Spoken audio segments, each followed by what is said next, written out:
बिस्मिल्लाहिर्रहमानिर्रहीम अस्सलामु अलैकुम। मैं हूं उमर इनाम।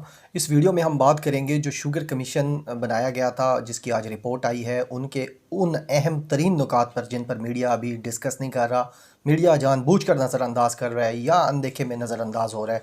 अभी तराजम किए जा रहे हैं हर तरफ से। मैंने भी उसको पूरा पढ़ा है। एक जो अहम तरीन बात है वो ये है कि जहांगीर तरीन और खुसरो बख्तियार, ये जो रिपोर्ट 35 सफ़ों की दी गई है, इसके मुताबिक उनको मुजरिम अभी तक करार नहीं दिया गया। सिर्फ ये कहा गया है कि जो कुछ भी हुआ, जो बहरान पैदा हुआ, उसका फ़ायदा जिन जिन लोगों को पहुंचा, वो काफ़ी सारे लोगों को पहुंचा है, को 15-20 लोगों को। उसमें से खुसरो बख्तियार और जहांगीर तरीन को भी फ़ायदा पहुंचा है। इसमें ये मैं आपको मुख्तसरन एक लाइन के अंदर बता रहा हूँ कि इस रिपोर्ट में क्या है।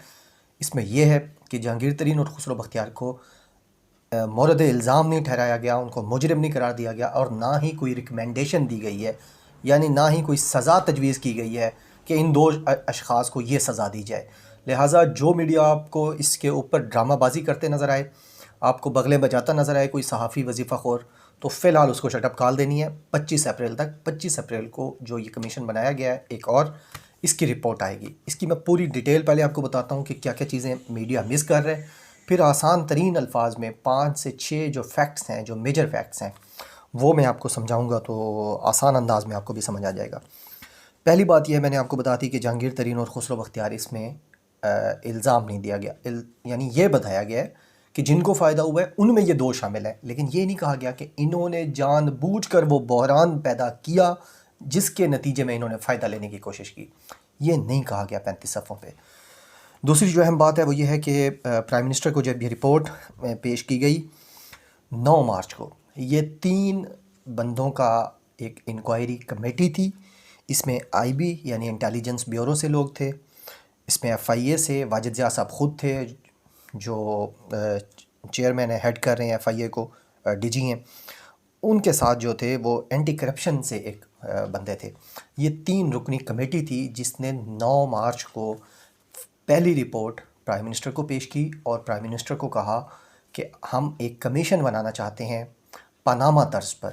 2017 में जो इंक्वायरी कमीशन एक्ट है, उसके तहत जिस तर्ज पर पनामा जीआईटी ने काम किया था, उसी तर्ज पर हम ये बनाना चाहते हैं, तो अब हमें इजाज़त दें।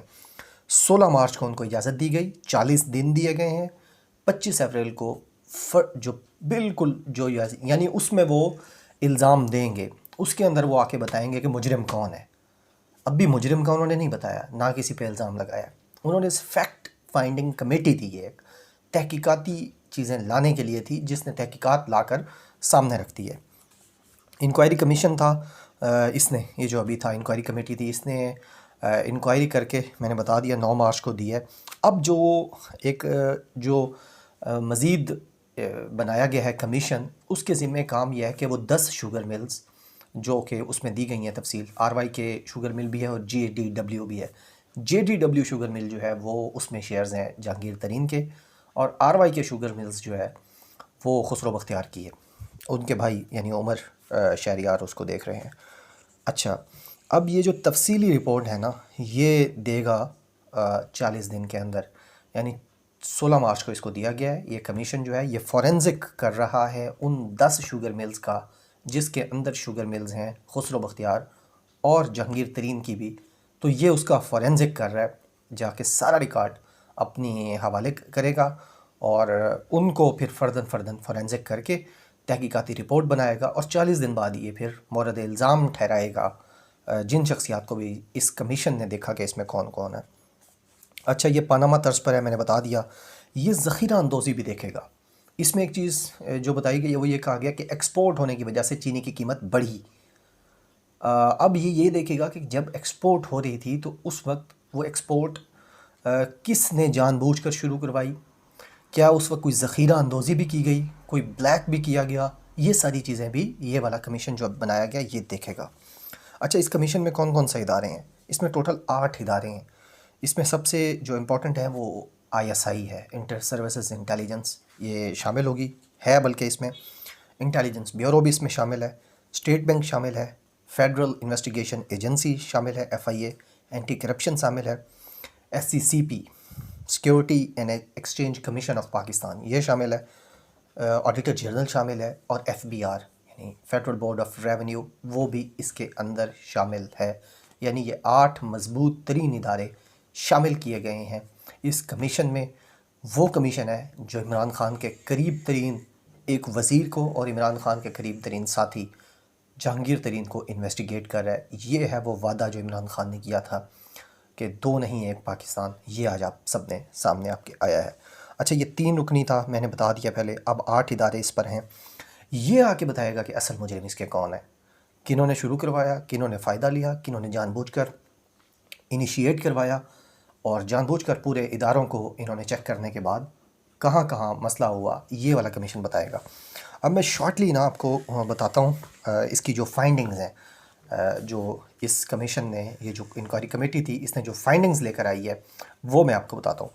पहली फाइंडिंग ये है, वो ये है कि 2017-18 में इमरान खान की हुकूमत की आने से पहले जो एक्सपोर्ट हो रही थी वो जानबूझकर नहीं रोकी गई। हालांकि जो 18 और 19 का सीज़न था उसके अंदर एक्सपेक्टेशन थी, उम्मीद थी कि जो शुगर की मिकदार है, जो अमाउंट है इसकी, वो कम आएगी, यानी प्रोडक्शन कम होगी 18-19 में। लेकिन क्या किया गया, जो 17-18 में या इससे पहले भी एक्सपोर्ट नहीं रोकी गई, जो कि जब आपको पता था कि आगे से एक साल में कम आनी है प्रोडक्शन, तो फिर आपको चाहिए था कि आप 16, 17, 18 में इसको रोकते, नहीं रोकी गई। अच्छा, फिर वो कहते हैं कि अब इमरान खान की हुकूमत में ये हुआ है कि ये जनवरी 19 में ये जो एक्सपोर्ट शुरू हुई चीनी की एक दफ़ा फिर, जब यानी नया सीज़न आया, उसकी क्रशिंग शुरू हुई शुगर मिल्स के अंदर नवंबर दिसंबर 18 में। जनवरी 19 में एक्सपोर्ट किया गया शुगर को, तो उससे कीमतें बढ़ गई। अब इसमें ये जो रिपोर्ट है ये कहती है कि एक्सपोर्टर्स ने 2 फ़ायदे उठाए। सबसे पहले तो उन्होंने, जब कीमत बढ़ी तो पंजाब हुकूमत ने 3 अरब रुपए की सब्सिडी ली। तो ये जो एक्सपोर्टर थे इन्होंने 2 फ़ायदे उठाए। पहले तो वो जो पंजाब हुकूमत ने सब्सिडी दी उसमें से पैसे बनाए। दूसरा इन्होंने क्या किया, जो कीमत बढ़ी यानी जब चीज़ कम हुई, बाहर चली गई, तो बाहर भेज के भी पैसे कमाए। फिर जो सब्सिडी दी गई कीमत कम करने के लिए, उससे भी पैसे बनाए। फिर कीमत जो पहले ऊपर जा चुकी थी उस सब्सिडी के बावजूद, उससे भी पैसे बनाए। तो ये यानी ये इंक्वायरी रिपोर्ट कहती है कि 2 तरह से पैसे बनाए गए। इसमें जो बड़ी नाकामी करार दी गई है वो दी गई है शुगर एडवाइज़री बोर्ड की नाकामी, जिसने इंपोर्ट एक्सपोर्ट को जज करना होता है, देखना होता है कि आया इस वक्त एक्सपोर्ट की जा सकती है, इंपोर्ट की जा सकती है, या इन सारे मामलात को देखना होता है। शुगर एडवाइज़री बोर्ड ने, जिसकी यह नाकामी थी कि उसने बर वक्त एक्सपोर्ट नहीं रोकी। जो एक्सपोर्ट हो रहा था, यहाँ से बाहर जा रहा था, अगर वो रुक जाती तो ये कीमतें ज़्यादा ना होती। अच्छा, अब इसमें बताया गया है कि जो 3 अरब रुपए की सब्सिडी पंजाब हुकूमत ने दी, उसमें जहांगीर तरीन और खुसरो बख्तियार की शुगर मिल्स को फ़ायदा हुआ। तरीन साहब की जो शुगर मिल्स हैं उनको तकरीबन 56 करोड़, आगे कुछ लाख हैं, 40-45 लाख हैं, 56 करोड़ रुपए मिले जहांगीर तरीन की शुगर मिल को, और 45 करोड़ रुपए मिले जनाब वाला खुसरो बख्तियार के जो भाई हैं उमर शहरियार, उनको जो RYK शुगर मिल्स है, और जो जहांगीर तरीन वाली शुगर मिल्स है उनका नाम JDW है, जमालदीन वाली शुगर मिल्स। ये दोनों रहमियार खान में है। अच्छा, अब ये बताया गया इसके अंदर कि जो मज़े की बात है, जो सबसे इम्पोर्टेंट, सबसे इंटरेस्टिंग आपको नज़र आएगी, जो नवाज़ शरीफ के दामाद हैं, मरीम नवाज़ के दामाद हैं, चौधरी मुनीर हिदायतुल्लाह के बेटे। अच्छा, ये जो खुसरो बख्तियार के साथ, वो भी इस ग्रुप का हिस्सा है। ये जो RYK शुगर मिल्स का ग्रुप है, वो जो नवाज़ शरीफ के यानी रिश्तेदार हैं, मरीम नवाज़ के दामाद का ग्रुप है, हवाई जहाज़ ग्रुप जो है, ये चौधरी मुनीर उस खुसरो बख्तियार के पार्टनर हैं। और दूसरा मोनेस इलाही भी इसी ग्रुप का पार्टनर है। यानी मोनेस इलाही काफ लीग से, चौधरी मुनीर नून लीग से, और खुसरो बख्तियार तहरीक इंसाफ से। ये सारे पैसे बनाने वाली जो फैक्ट्री है उस झंडे तले एक हैं। यानी ये एक इंटरेस्टिंग चीज़ सामने आ जाती है कि ऊपर से जितनी मर्ज़ी पॉलिटिक्स हो, जो यानी एक नवाज़ शरीफ का ख़ानदान, एक इमरान खान के करीब तरीन दोस्त, उसके साथ ही जो अभी भी मुश्किल तरीन सूरत हाल में इमरान खान के साथ बैठे होते हैं, और इमरान खान साहब खुसरो खुसरो कर रहे होते हैं। तो आपने ये देखा कि ये कितना इंटरेस्टिंग चीज़ है कि मोनस इलाही, चौधरी मुनीर और खुसरो बख्तियार का एक ही ग्रुप है। तो ये थी सारी इन्फॉर्मेशन। जो सबसे अहम बात यह है कि अभी तक जहांगीर तरीन और खुसरो बख्तियार को मुजरिम नहीं ठहराया गया, लिहाजा अभी थोड़ी सी ब्रेकें मारनी होगी मीडिया को। 25 अप्रैल को ये रिपोर्ट आ जाएगी और ज़ाहिर है आपको पता है जो रिपोर्ट पब्लिक करवा सकता है इमरान खान, वो फ़ैसला भी पब्लिक करवाएगा और उसके बाद आपको नताइज भी देखने को मिलेंगे। शायद हो सकता है खुसरो बख्तियार को कैबिनेट से फ़ारिग कर दिया जाए। बहुत शुक्रिया। अल्लाह हाफ़िज़।